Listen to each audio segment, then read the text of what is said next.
If y'all take a look at the back of the field right there, that red tractor is my new tractor. Oh, so about 36 hours ago, about 30 hours ago, one of the lines for the hydraulic pump came loose. It was out of spec in some way, and so it came loose, and there was hydraulic oil going everywhere, and so that's what caused the engine to stop running. Or well, I turned the engine off, and but yeah, I mean, they got out here and they fixed it, and I got everything done last night. It was a little rough, but I got it all done. It took me, I think it was like I worked for like 22 hours straight, and so that was a little rough, but I did get it all done. That's the big thing. And then yep, I got a load of hay in yesterday too, and I got a load of hay in yesterday, and I also got 2 more sick animals. But the 2 sick animals, when I got done plowing the field and I got done working on the field, I got the 2 animals caught. I got the 2 animals caught in the pen, and I gave them a shot of Zactran, and as of this morning, they are doing perfectly fine. My little bottle calf, the little baby girl, is not doing well. And so as of right now, I have everybody separated. And I'm gonna make sure everybody's okay. I'm putting everybody on a total mixed ration for about maybe a week or 2 until everybody's okay, and then I'm gonna cut them all loose again to go and mix. I got about 7-8 animals put away in the preconditioning pen. I'm running on about 5 hours of sleep, and so I got about 4 hours of sleep last night, about 5 hours of sleep last night, and I also got about 5 hours of sleep 2 days ago.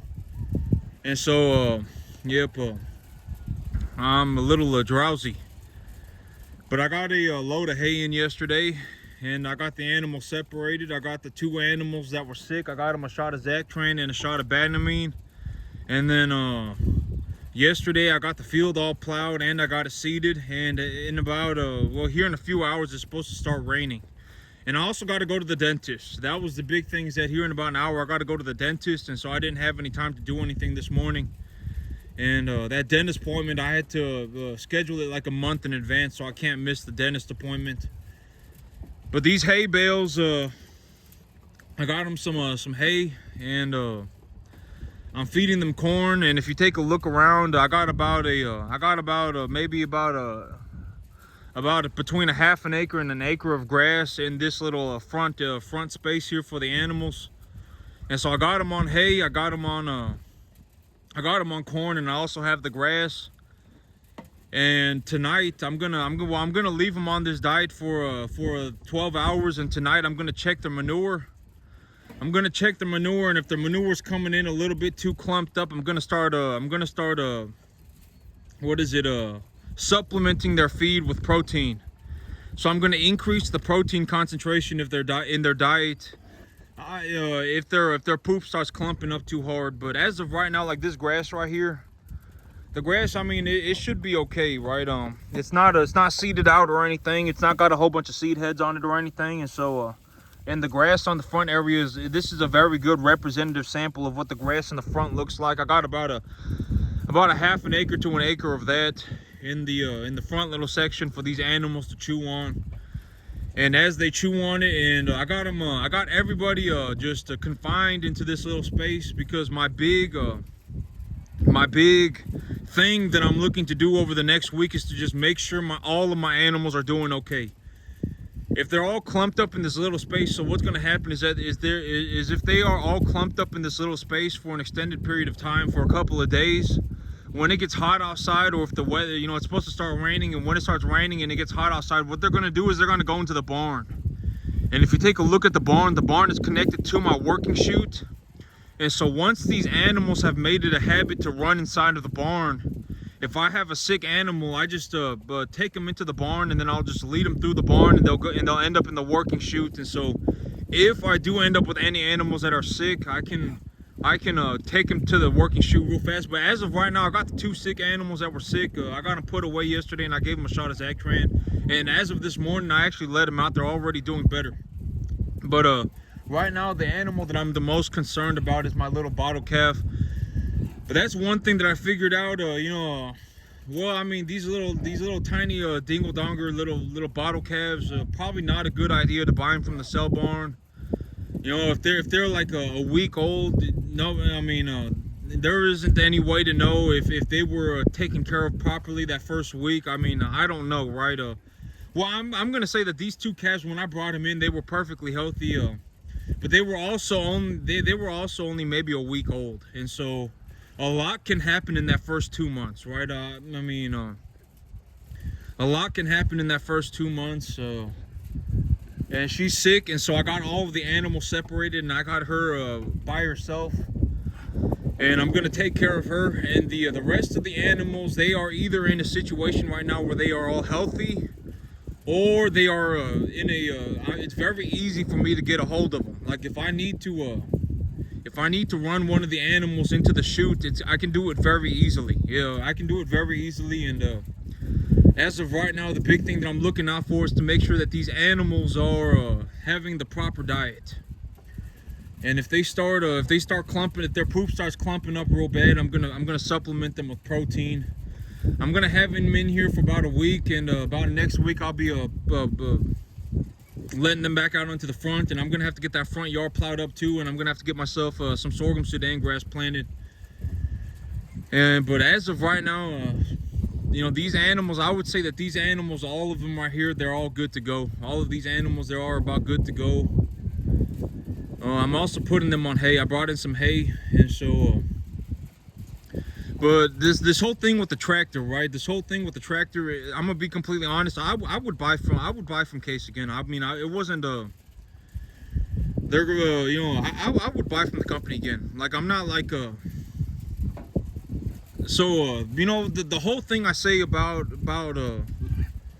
being a person of good character, and you know, is that, you know, the analogy is that you don't the only thing that can come out of an apple when you squeeze it is apple juice, right? That's the analogy that I use. The only thing that can come out of an apple when it's squeezed is apple juice.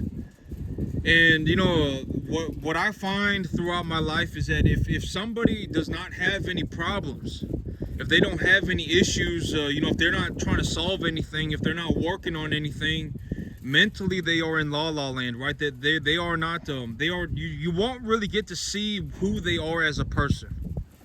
You know, it's when things get very hard for that individual that you get to see what that person is made of.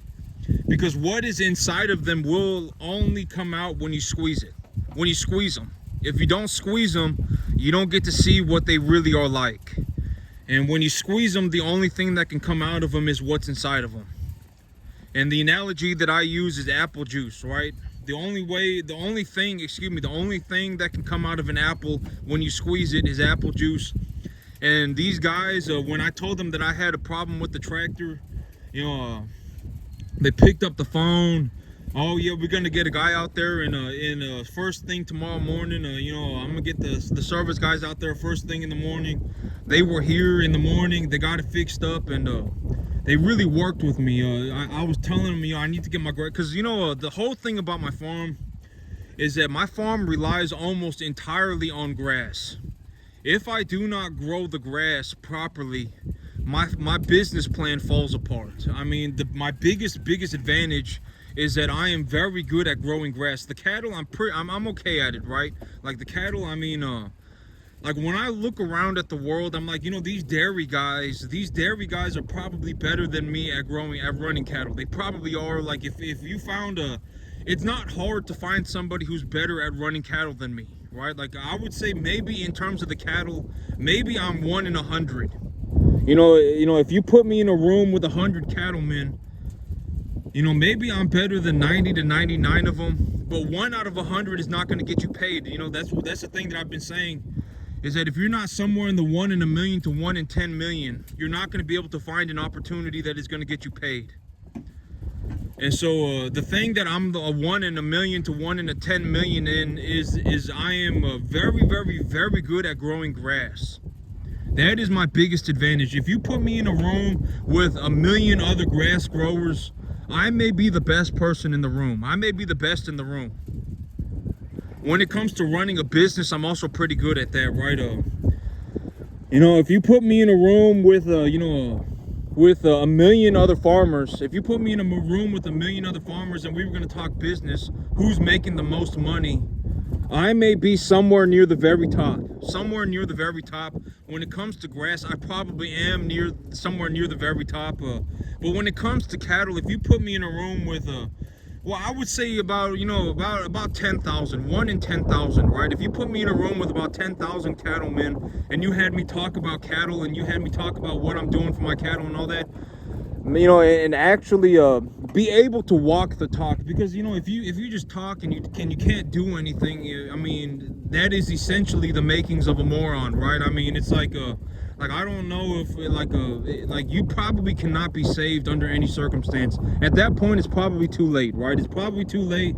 I mean, mentally, you are going to be in la la land doing circles until infinity and beyond, and then you're going to drop dead when you're old. Legitimately, that is what is going to happen. I don't get a kick out of saying that, but I mean, we just got to be honest with ourselves, right? But like, if you put me in a room with 10,000 other cattlemen, one of them in there is probably going to be a good dairy guy. One of them is probably going to be a good dairy guy or gal, right?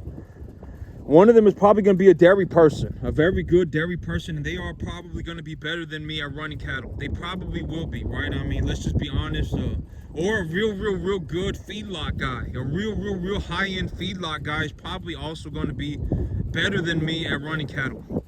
But when it comes to grass, and when it comes to growing good grass, and when it comes to running a farming business, those are my biggest advantages. My biggest advantage is growing grass. If you put me in a room with 1 million to 10 million other grass farmers, I may be the best person in the room, by a long shot. I mean, it may almost seem like ridiculous, right? I mean, I may be the best by a long shot. And so I always say, know your advantages, because like me, I'm 33, right? If I said tomorrow, for whatever God knows what reason, only God knows what reason why, for whatever reason, tomorrow I decided I'm going to be a mathematician, but this is what it's like. It's like if I woke up tomorrow and I said I was going to be a mathematician, it would be too late. I mean, why would I, it's just too late. I mean, let's just be honest, it's too late. Right? I mean, the chances of me becoming a top 1 in 10 million mathematician, me becoming an extremely good mathematician, is like 0%. It's not gonna happen. It's just too late, right? And it's the same thing with farming. If you're past 25 and for whatever God only knows what reason why, if you've decided that you wanted to that tomorrow you were gonna wake up and just become a farmer, it's too late. For a vast, it would be a miracle, a complete miracle, if you actually turned yourself around on a dime tomorrow and actually went and did it. And if you legitimately woke up tomorrow and you were like, I'm just gonna start working 15-20 hours a day and I'm just gonna go and become a farmer. If you actually accomplished that, that would be a miracle. It would not be the norm, and it would not be possible for most people. You would, at that point, and the analogy that I use for that is, if I was severely morbidly obese, or even me, it's like if I were trying to become a mathematician tomorrow, it could not happen. It just couldn't. It's too late for me to turn myself around on a dime and go and do something completely different. And one of the analogies that I use is, if somebody is morbidly obese, on my 600-pound life, morbidly obese, they are 700 pounds. And for whatever God only knows what reason why, they decided that they were going to become the greatest marathon runner tomorrow. They said, oh, you know what, tomorrow I'm going to wake up and I'm going to become the world's greatest 1 in 10 million type marathon runner. They would not be able to do it. A vast majority of them would not be able to do it. And this is what I'm saying. I don't get a kick out of saying it, and I'm just going to be flat out honest.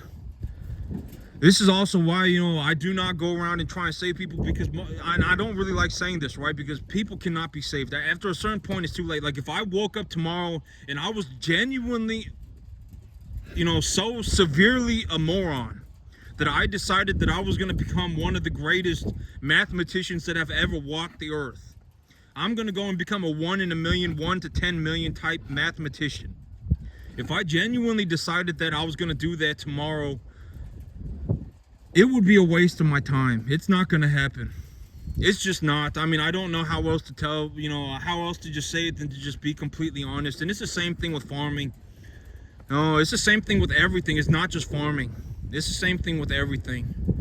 But if you put me in a room with 10,000 cattle guys or 10,000 cattle people, one of them is probably going to be a real high-end dairy guy or a high-end dairy person, and that person is probably going to be better than me at running cattle. They probably are. Let's just be honest with ourselves. Me, when it comes to running cattle, I would say maybe if you put me in a room like with 10,000 people, I would be better than 9,999 in terms of running cattle. Like if you put me in a room with 10,000 cattlemen, and it's somewhere between 1,000 and 10,000 cattlemen. If you put me in a room with 1,000 to 10,000 cattlemen, I would probably be better, objectively better at running cattle than about 999 to 9,999 of them. I just would be, right? But one out of 1,000 to 1 out of 10,000 of them are probably going to be better than me at running cattle. They could be a high-end dairy guy, but also these high-end feedlot guys. They are also very good at running cattle. I would say a high-end dairy guy is probably, or high-end dairy person, excuse me. I don't, guy is just, whatever. Right? A high-end dairy person is probably going to be better at running cattle than a high-end feedlot person, and a high-end feedlot person is probably going to be better than me at running cattle. They probably objectively just will be. But my biggest advantage is that I am extremely good at growing grass, and I'm also pretty good at running a business. I'm just going to, the thing that really saved me, and I'm pretty solid at running a business too. I got everything. I'm pretty good at running a business. If you put me in a room with somewhere between 100,000 and 1 million other business people, I may be but business, it's very easy to see, right? Because business, at the end of the day, it's a big factor of business is how much money's coming into your bank account. And if people understood how much money I'm making on my farm, I mean, if I just, because the money that here in about a month, I'll probably have about 8 cattle ready to go to market. And when I make that $12,000, that $12,000 is just 12 grand. Like it's not up for debate, right? Like if I drop a $12,000 check in my bank account, $12,000 is in my bank account. It's not like, the 12,000 is not really 12,000, and whatever, right? Like if I put $12,000 into my bank account, and then I go to the sell barn and I buy 4 animals, and that 4 animals cost me $3,200, then, or excuse me, and I go to the sell barn and I buy 8 animals, and that eight animals cost me 6 grand. If those 8 animals cost me $5,500 to $6,000, then I've put $12,000 into my bank account and spent 6 grand, right? I mean, it's not like it's not up for debate. I mean, it's a number in the bank. So if I put 12 grand in the bank and I use 6 grand, then I have 6 grand left over. It's not subjective, right? It's not up for debate. And so, like if I go to the fertilizer co-op and I buy a tonnage of fertilizer and it costs me $550, and I have 50 animals, and let's say I just average that out to $15 an animal, and I need one ton of fertilizer a month for 6 months, it's going to cost me about $100 to raise an animal, right? And so if I bring them in for to replace a heifer right now in the current market, from what I've seen, to replace a good quality number 1 to 1.5 type medium large frame heifer at about 200 pounds, it's going to cost about $3 a pound. It's going to cost about $600, maybe 3 1/4. It costs about $650, but for a steer, for a good steer like this one right here, when this animal right here, when he's 800 pounds, that animal's probably going to sell for about $1,800. And that animal right there, he probably, if I went to the sell barn and bought him at 200 pounds, well, I did buy him at the sell barn at 200 pounds, and I paid like on average, I think I paid like it was like between $850 and $900. And so let's just say 900, if I buy him for 900 and I spend $100 to get him to 800 pounds, and at 800 pounds he sells for 1,700, I've made $700. It's not subjective, right? It's not subjective. It's, you know, a number going into the bank account is a number going into the bank account. And so you know, it's not really up for debate. That's the thing about business. If you put me in a room and we're gonna say, you know, who's making the most money, who's doing the best financially, but there's also a part about business where it's like, you know, there's a lot that goes into it, right? Because if somebody makes $10 million, but they spend $10 million, that's not good, right? I mean, they are broke. If you make me in my situation, I make about a $9,000. Like when I probably make about $7,000 a month on my cattle business. This farm right here probably makes, I'm just gonna say, oh excuse me, not 6,700, 6,700's high, 5,000 to 6,000. Excuse me, 5,000 to 6,000 a month on this cattle business. I'll probably make about 5,000 to 6,000 a month.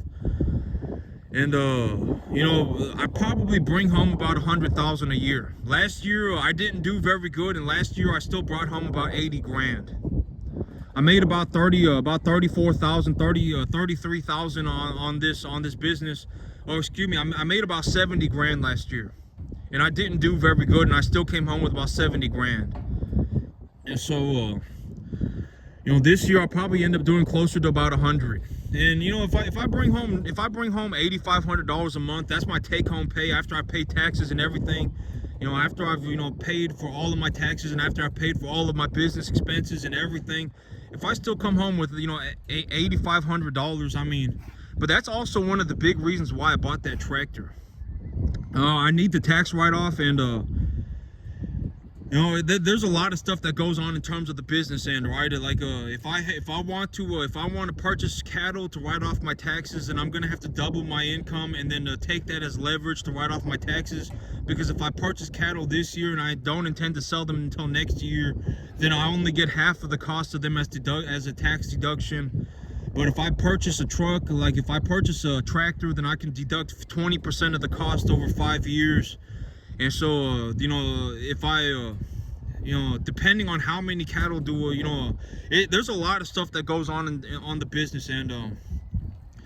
Because like if I have if I have a $20,000 write-off for the tractor, you know, I purchased the tractor and I have a $20,000 write-off, and I pay $15,000 a year for it. I got a 0% interest loan on it, and you know, if I pay so that $20,000 deduction that I have, if I want to get that same, okay, here's a good way to put it. If I want to get, okay, so for this tractor, let's just say over 5 years, let's say I'm gonna get, it's gonna be like 17.5, but let's just say 20,000, right? Let's just say 20,000. If I'm gonna get a $20,000 a year deduction on that tractor, if I were going to get the same deduction, if I were going to get the same deduction by just purchasing cattle, I would need to purchase $40,000 worth of cattle to write off $20,000 worth of taxes. And so I'm already in a situation where it's like, you know, just by about next month, I'll probably be bringing home by, you know, I would anticipate that I'm going to bring home something like a $5,000 a month on my cattle business. My cattle business is going to make me about $5,000 a month, and as a total, I make about $8,500 a month. And right now, it costs me about $40,000 a year. I'm using less than half of the money that I make. A majority of my money sits in a bank account, and then when I go, oh my God, you know, I just have tens and tens and tens of thousands of dollars. You know, what am I gonna do? You know, I'm legitimately sitting here and there's 50, 60, 70 grand in my bank account. What am I gonna do? I start investing the capital pretty heavily. You know, I'll go and I'll purchase $80,000 worth of cattle. I'll go and I'll purchase myself a $100,000 tractor. But the money comes in fast. I mean, the money comes in. It doesn't come in fast. It comes in, because most of the time I'll just be working, and you know, I'm not gonna say it's not fast money, because if you really think about it, it took me about 15 years to get here. There's not any shortcuts around that. If you've convinced yourself that there's a shortcut, you're not taking a shortcut. You're throwing yourself off a cliff. That's what I say. That's one of the analogies, right, that I say. And so and a good way to put this is that what I mean by this is not fast money is that if somebody woke up tomorrow and tried to do what I do, they would not be able to do it. They just wouldn't. I mean, this work, okay, so here's the thing about farming is that if this farm makes me $60,000 a year, $70,000 a year, for most people, that is a lot of money. And, you know, if you also consider that I only invest about $750 a month to make that $7 grand, or excuse me, to make that $6,000, I only invest $750 a month. I make like a 700% return on my capital. Granted that I also have to take leverage from the bank to purchase the assets. And if you take a look at the totality of my investment portfolio, I probably have somewhere between about a half a million in debt. I probably have about a half a million in debt, and I probably pay about about $2,500 a month for it. And so I have a half a million in debt, and I make about $60,000 a year, and so I make about a 12% return on the totality of my portfolio. I make about 12% return a year. And there are other ways that I can make that return percentage go higher, like if I purchase land for cheaper per acre, etc., etc. I mean, there's a lot of things in terms of the investment portfolio side of things. On my investment strategy, that's a whole different thing, you know. But I invest, okay, so I have leverage, but I invest about $750 a month of cash flow to make about $6,000 a month. But to make about $6,000 a month, I invest about $750 a month. And so if most people, if they could do what they would be doing, it 60-70 grand is a lot of money for most people, including me. You know, 60 grand is a lot of money. If you gave me the chance, if you looked at me straight in the face and you told me, do you want to make 40 grand a year or do you want to make 100 grand a year, I would choose to make 100. Granted that is coming from my perspective. If there's a direct correlation between how much beef I produce and how much money's in my bank account, then I do very honest work. I mean, you know, I do very honest work. The beef is not just gonna fall out the sky. This is honest work, right? Making a living doing honest work is very, very difficult, and that's also one of the big reasons that I really like the reason that I would continue to purchase Case products for me personally is that, you know, they did honest work. You know, they said, okay, this was our fault. The hydraulic line connected to the hydraulic pump is out of spec in some way, and this was done. They just straight up looked at me. The mechanic straight up looked at me and he told me, yeah, this was the factory's fault. This is our fault. They legitimately looked at me and straight up told me, and he also told me, we also fixed it. We're gonna drain all the transmission fluid and just put new transmission fluid in for you, and we're gonna get the tractor running. Do you want us to take it today, or do you want us to take it tomorrow or the next weekend, or just tell us when you want us to take it? Your tractor's good to go, and the tractor is good to go, and they're gonna take it back in. They're gonna, you know, bring a hauling truck over here, and they're gonna take my tractor back in. They're gonna give it a double look, double take, make sure everything's truly okay. They're gonna clean everything for me, and they're gonna make sure that everything is completely okay, and then they're gonna bring it back to me. That is why I would choose to, you know, like these guys, I would purchase from Case again. You know, I'm in a situation where every once in a while, you know, I've also told myself, like, if I'm in a situation where I'm looking at a field of hay and I'm saying, you know, I got a $20,000 field of hay right now. Like, if I legitimately cut this hay right now, the value of this hay would be about $15,000-$20,000. I would just go and purchase the baler. I would. If a baler cost me 50 grand, and I was sitting there and I was like, you know, I got a $20,000 worth of hay sitting in front of me right now, you know, and if I cut it and I bale it, because that hay's gonna grow back, right? And so if I was looking at it and I said, oh my God, you know, I legitimately got $20,000 worth, $15,000 worth of hay sitting in front of me right now, I would just go to the dealership and buy a baler. And I would go to the Case dealership, you know, I would just go to the Case dealership, I would. And if I needed anything, I would just go to the Case dealership. I mean, these guys, you know, the apple got squeezed, you know, the apple got squeezed and the apple juice came out and the juice was good. And so I would go back and I would purchase from these guys, you know, here pretty soon. You know, I'm doing very well for myself. One of the big reasons, other than the tax write-off, that I purchased the tractor and the whole cattle situation, is that, you know, even if I purchase the tractor and after I'm still only using about 55% of my money. I'm only using about 55% of my money. It's not even, it's not, I'm not even using 75% of my money.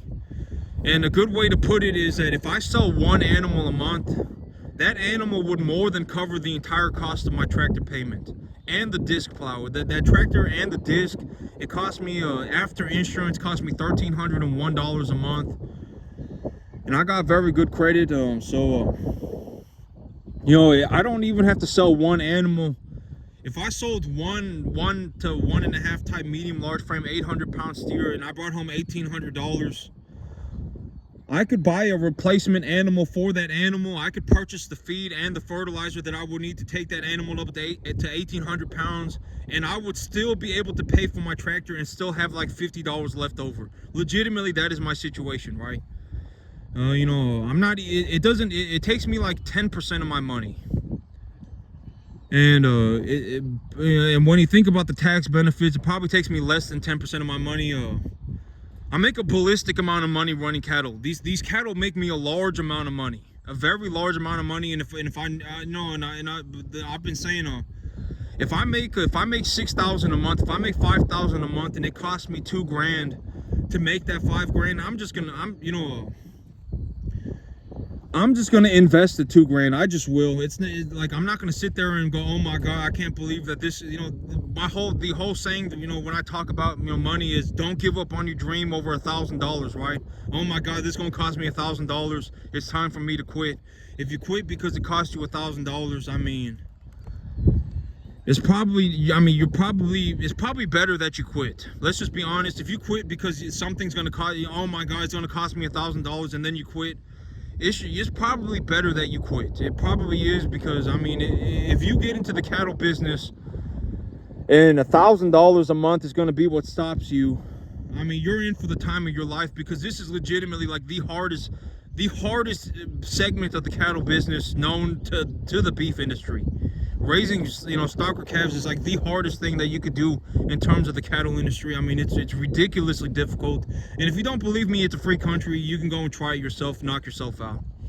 I mean, have a blast, knock yourself out. You know, nobody's stopping you. And even then, I sincerely hope you do make it, and that you do well for yourself, because if you fail and you fail and then you know, you lose everything, I mean, you'll legitimately probably be in debt for the rest of your life. So I would sincerely hope that does not happen to you, because there is nothing for me to gain from you failing. You know, if y'all watching my video, a majority of you are probably well, I don't know if it's a majority, but there's probably a good chunk of my audience that's cattle people, and I would hope that you succeed. There is legitimately zero benefit that I get from you failing. You know, I'm not gonna sit here and go, oh my God, you know, what a failure, and then start, you know, and sit there and, you know, fiddle my own diddly about it. You know, like a lot of people, you know, I always say one of the most pathetic things that you can do is hope that other people fail.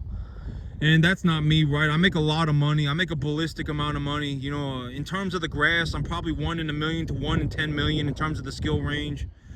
I make a ballistic amount of money. You know, it would be a miracle. I haven't really even seen anybody that can even do 10% of what I do. If I find somebody that can even do 10% of what I do, it's kind of a miracle.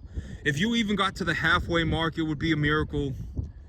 If you got to the 10% way mark, it would be a miracle. I mean, objectively, you know, most people, if you gave them a 10-acre field, they couldn't even make $5,000.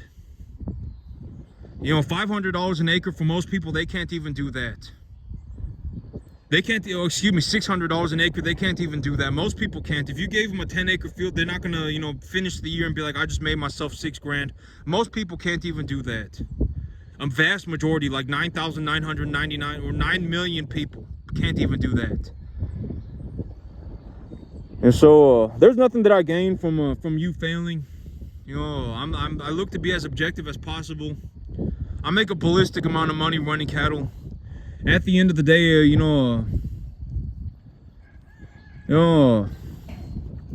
legitimately, if you drop dead tomorrow, I wouldn't even know. You know, I'm also on the other side of things, is that I'm not leaving my field to go and save somebody that cannot be saved under any circumstance. I mean, it's very important that I do what I do.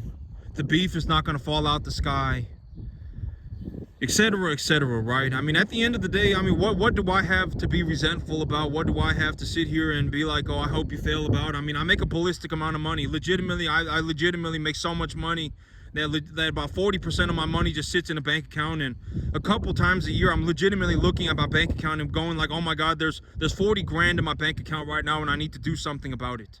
Legitimately about 2 or 3 times a year. Like last year, there was one time where I was sitting there and I was like, oh my God, there's $60,000 in my bank account. What am I gonna do, right? And so that's the kind of stuff that I go through. I don't sit here and go, oh my God, I hope this person fails. Oh my God, pathetic scheme time. Oh, it's time for me to, come up with some, pathetic scheme, and I'm gonna try and get one over this guy, and A, B, C, D, X, Y, Z, and if I do this and I put it together like that, and and then maybe I can steal $100 from this guy, or I can steal $5 from this guy.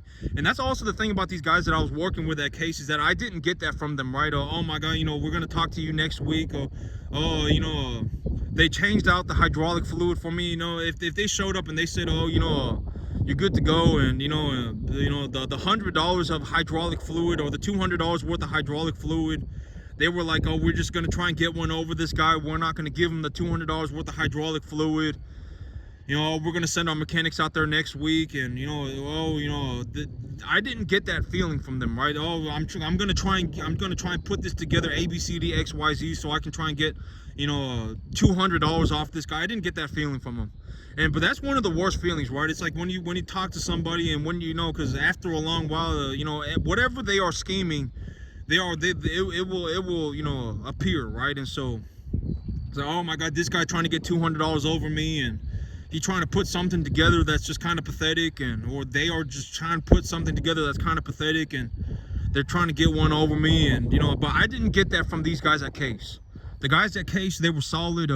We will be there tomorrow morning. They were here the next morning. Told me that they were going to be here at noon, but they showed up at 11:30.